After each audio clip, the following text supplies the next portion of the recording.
જૂનાગઢ જિલ્લા પંચાયતના આરોગ્ય વિભાગમાં નેશનલ હેલ્થ મિશન હેઠળની 42 જગ્યાઓ માટે શરૂ થયેલી કરાર આધારિત ભરતી પ્રક્રિયા હવે ગંભીર વિવાદોમાં ઘેરાઈ છે। કુલ 5426 અરજીઓમાંથી 1724 અરજી માન્ય ઠરાવવામાં આવી હતી। 15 નવેમ્બર સુધીની સમય મર્યાદા પૂરી થયા પછી પણ ભરતી સમિતિએ અચાનક જ નિર્ણય લઈ અમાન્ય ઉમેદવારોને ફરી ડોક્યુમેન્ટ જમા કરવા માટે 24 નવેમ્બર સુધી સમય વધારો આપ્યો છે। આ નિર્ણય કોઈ સત્તાવાર કાર્યાલય આદેશ વિના લેવાયો હોવાનો આક્ષેપ થતા તંત્રની નિષ્પક્ષતા પર સવાલ ઉઠ્યા છે। ઇન્ચાર્જ આરોગ્ય અધિકારીનું કહેવું છે કે કોઈ ઉમેદવારો ભૂલથી ડોક્યુમેન્ટ અપલોડ કરતા ભૂલી ગયા હોય તો તેઓને સમાન તક મળે તે માટે મુદ્દતમાં વધારો કરાયો છે। ત્યારે સામાજિક આગેવાનો આક્ષેપ કરે છે કે આ કાર્યવાહી માનીતા અને લાગતા વળગતા ઉમેદવારોને ગોઠવવા માટે જ થઈ છે। હવે નજર તંત્ર પર છે। શું આ ગોટાળાની નિષ્પક્ષ તપાસ થશે કે ફરી એક વખત આંખ આડા કાન કરવામાં આવશે? અને સામાજિક કાર્યકર્તાઓ દ્વારા આક્ષેપો કરવામાં આવી રહ્યા છે કે તેમના મળતિયાઓને ક્યાંક ને ક્યાંક જે લાગતા વળગતા લોકો છે તેમને આ પોઝિશન તેમને આ નોકરી આપવા માટેના આ સમગ્ર કરવામાં આવી રહ્યું છે। આપણી સાથે સામાજિક આગેવાન દેવદાન મુસળિયા જોડાઈ ગયા છે। દેવદાનભાઈ, ભરતી પ્રક્રિયામાં વિવાદ કેમ? જી જી જી શું ભરતી પ્રક્રિયામાં વિવાદ કેમ? ભરતી પ્રક્રિયામાં વિવાદ એટલા માટે કે સરકારની જે બેરોજગાર યુવાનો છે એને રોજગારી આપવાની એક પવિત્ર યોજના છે।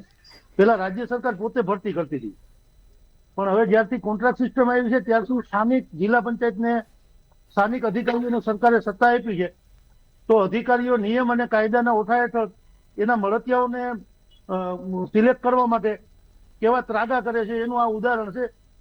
અને વિવાદ એટલા માટે કે 5000 જેટલા ઉમેદવારોએ ફોર્મ ભર્યા છે, 5000 માંથી તમે 1700 લોકોનું સિલેક્શન કરી લીધું છે। તમારે માત્ર 42 જગ્યા ભરવાની છે અને છતાંય તમે પાછા ફેલ થયેલા વિદ્યાર્થીઓને બોલાવો છો, તો તમે કરવા શું માંગો છો? જી દેવદાનભાઈ, શું ખરેખર હવે આ ભરતી પ્રક્રિયામાં ભ્રષ્ટાચાર થયો છે? બેન, 100% થયો છે। હું તમને કહું છું 42 જગ્યા ભરવાની છે, 1700 કેન્ડિડેટ પાસ થયા છે, તમે 42 વર્ષો તો 1650 નું વેઇટિંગ રહેવાનું છે, તો પછી ફેલ થયેલાને બોલાવવાનો પ્રશ્ન ક્યાં હતો એ મને સમજાવો। તો દેવદાનભાઈ, હવે આ ભરતી પ્રક્રિયામાં કાં તો જે આરોગ્ય વિભાગમાં જગ્યાઓ ખાલી છે તેના માટે કોક અધિકારીઓના કાં તો કોકને લાગતા વળગતા લોકોનો બેસાડવા માટેનો આ ખેલ છે? બેન, આમાં એવું છે કે પ્રથમ જયારે ભરતી થઈ અને શું કહેવાય એ લોકોએ સિલેક્શન કરી લીધું તો 1700 લોકો સિલેક્ટ થઈ ગયા, પછી એમને જે 3699 કેન્ડિડેટ ફેલ થયા હતા, એ 3699 કેન્ડિડેટ જે ફેલ થયા એ ફેલ કેન્ડિડેટોમાં આ લોકોને જેને નિમણૂક આપી હતી એવા લોકો ફેલ થયા હોય એવી મને પૂરી શંકા છે, એટલે ફરીથી ફેલ થયેલા લોકોને બોલાવે છે। જી, તો દેવદાનભાઈ, હવે જિલ્લા આરોગ્ય અધિકારી જે છે તે ઇન્ચાર્જ જે છે તે એવું કહી રહ્યા છે કે દરેકને સમાન તક મળે માટે આ ફરીથી આ જે સમગ્ર પ્રોસેસ છે તે કરવામાં આવી રહી છે। બેન, સમાન તક મળવી જ જોઈએ દરેકને, આપણે એના સમાન તક મળવાના વિરોધી નથી, પણ સરકારે દરેકે દરેક પ્રોસેસની એક સમય મર્યાદા નક્કી કરી છે।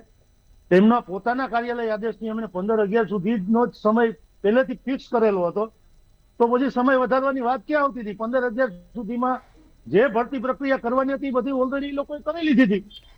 પછી અમને તો એમના એક અધિકારી એવું કહેતા હતા કે અમને એવું લાગ્યું કે અમે વધારે લોકોને ડિસ્કોલિફાઈડ કરી દીધા। એટલે ભાઈ, તમે જયારે ક્વોલિફાઈડ કરવા બેઠા હતા, સિલેક્શન કરવા બેઠા હતા, ત્યારે તમે નાના બાળકો હતા, ત્યારે તમને ખબર નહોતી, પણ તોય બેન હું તમને એક વાત કહું કે 42 લોકો ભરવાના છે, એની સામે 1700 લોકો પાસ થયા છે, તો હવે કઈ નવું કરવાની જરૂર ક્યાં છે? જી બિલકુલ દેવદાનભાઈ, જોડાવા બદલ આપનો આભાર। 1700 લાયક ઉમેદવાર હોવાથી પણ પુનઃ અરજી મંજૂર કરવામાં આવી રહી છે અને આ સામાજિક કાર્યકર્તાઓ દ્વારા કહેવામાં આવી રહ્યું છે કે માન્યતાઓને ક્યાંક ને ક્યાંક ગોઠવવાનો ખેલ કરવામાં આવ્યો છે।